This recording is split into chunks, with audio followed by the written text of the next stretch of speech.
Question 10. I'm surprised to see some people getting some marks from this. Lots of people got zeros for questions in the middle. Let's have a look at this one. We've got a curve C with a sort of equation which I can't sketch. That's a bit too difficult to sketch. So let's try and find the points P and Q first. We know that P has x coordinate 1, Q has x coordinate 2. The word respectively tells you in that order. So P is the first one, Q is the second one. So we need to find the y coordinate of P by finding out what y is when x is 1. When x is 1, we get 1 times minus 5, which is minus 5, plus 4. 4 divided by 1 is 4. Now you might take a couple of lines to do that, but I'll just write it down in one go. And q is when x is 2, so we need to find out what y is when x is 2.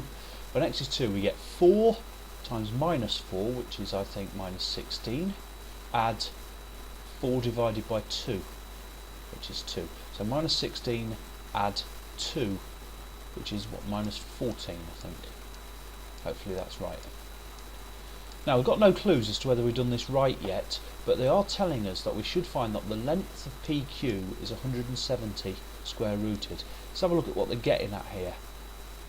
P is at 1 comma minus 1. Q is at 2 comma minus 14. This makes a right angled triangle look. And we're going to use Pythagoras theorem to find the distance of this using the right angle triangle. The clue is also the square root in something. So what's this distance across? Well, it goes from 1 to 2. So I reckon that distance is 1. And this distance goes from minus 1 to minus 14. So that distance there is 13. Now we should be pretty bright enough to work out that 1 squared add 13 squared is 1 add 169, which is 170. If you were even slightly unsure about that, the answer here should be quite clear. So 1 squared add 13 squared is 170, so that length there is the square root of 170. 4 marks for that. A few people got it completely right.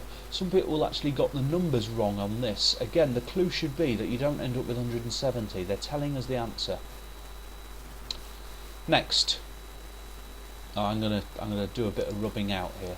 The next thing to do is to prove that the tangents, or show that the tangents at C, tangents to the curve at P and Q are parallel. Tangents means work out the gradient. Gradient means we need to differentiate. So that's the first thing, we need to differentiate. Y equals x cubed minus 6x squared. All I'm doing is writing what y is in the way that we need to differentiate. Add 4x to the power minus 1. So that's just writing what y is, and then dy by dx equals 3x squared. Now I'm just differentiating. 3x squared minus 12x minus 4x to the power minus 2. Minus 4x to the power minus 2. Notice what I've done here. I wouldn't normally do that, but I'm doing that because now I'm going to put numbers in, and working out what x to the power minus 2 is, like 2 to the power minus 2 and 1 to the power minus 2, is going to lead to errors. So leave your answers like this if you don't have to do any. Leave your answers like this line if you don't have to do any more. But if you have to put numbers in, leave your answer like this. And if it takes 2 lines, take 2 lines. We're going to get 5 marks for this. It's worth doing. That's the gradient function. So the gradient at P is when x is 1. At P, dy by dx equals 3 times 1 squared minus 12 times 1 minus 4 over 1 squared. And that lot, I think, works out to be minus 13. Right, no clue as to whether we've done that right or not yet, but we're told that they're parallel. We're told to show they're parallel. Parallel means that the gradients are going to be the same, so hopefully we get the same answer for Q. There's Q, and for Q, dy by dx equals, when x is 2, we get 3 times 4, 3 times 2 squared, 3 times 4, minus 12 times 2, minus 4 divided by 4. 4 divided by 2 squared is 4 divided by 4, which is 1. 12 take away 24 is minus 12, minus another one is minus 13. Brilliant, they're the same. If they weren't, I've done something wrong, but now that's proven. You don't have to add a comment other than same gradients means they're parallel, but really it's just showing these. So if you put now therefore parallel, you'd get all 5 marks there. The final thing is find an equation for the normal to C at P. The normal. Well, if the gradient is minus 13 of the tangent, then the normal is plus 1 over 13. So I reckon our equation should look something like this. Y equals 1 over 13x plus something.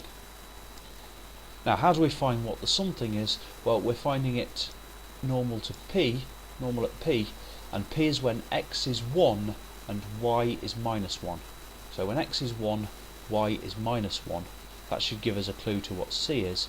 When x is 1 minus y is minus 1, so we get this.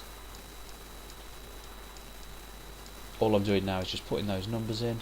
X is 1, y is minus 1, we get that equation. Subtract 1/13 from each side, we get C is minus 14/13. So C is minus 14/13. Now I'm going to run out of space here, so I'll get rid of this now. Remember, C is minus 14 over 13. So our equation now should look like this. Y equals 1/13 x at C. Now I would not write that as minus 1 and 1/13 because, well, I just wouldn't mix numbers with fractions. Now look at what it's asking us to do. We're basically making sure there's no fractions. A, B and C need to be whole numbers. So we need to multiply everything by 13 and take everything onto one side. So y times 13 taken over to this side. X times 13, this gives us just x. Multiply that by 13 gives us that. And the y times 13 taken over to the other side is minus 13y. Like that. And that's 4 marks. So what I've done here again, multiplied everything by 13 and taken everything over to one side. Which side, it doesn't really matter. It says find an equation, which means there's more than one possible answer. So if you've got minus x, add 13y, add 14 equals 0, in other words, everything completely the opposite signs, then of course that's the same thing, so full marks for that. Some people got a few marks on this. Some people got 0. Very few people got everything right, though it was a tricky question in some respects. And we're getting near to the end.